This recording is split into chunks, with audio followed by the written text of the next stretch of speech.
સુરત શહેરના Ichchhapor police station હદ વિસ્તારમાંથી તારીખ 19મીએ ગુમ થયેલા 26 વર્ષના યુવકની લાશ કોસંબા ખાતે ખાડીમાંથી ડીકમ્પોઝ હાલતમાં મળી આવી હતી. પરિવારે હત્યા કરવામાં આવી હોવાની આશંકા વ્યક્ત કરી છે. જોકે જોબનજીતસિંહને તેના સુપરવાઇઝર સહિત 3 લોકોએ માર માર્યો હોવાની પણ આશંકા છે, જેના સીસીટીવી પણ સામે આવ્યા છે.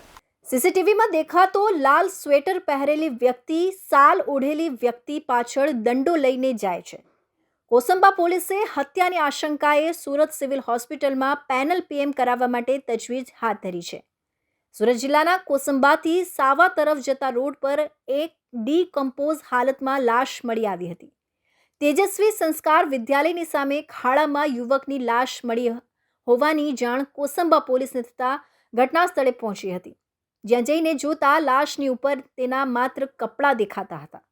કોસંબા પોલીસે ડીકમ્પોઝ હાલતમાં મળી આવેલી લાશને કબજે લઈ વધુ તપાસ હાથ ધરી હતી. Arvind Rathod, ABC news Gujarat, Surat.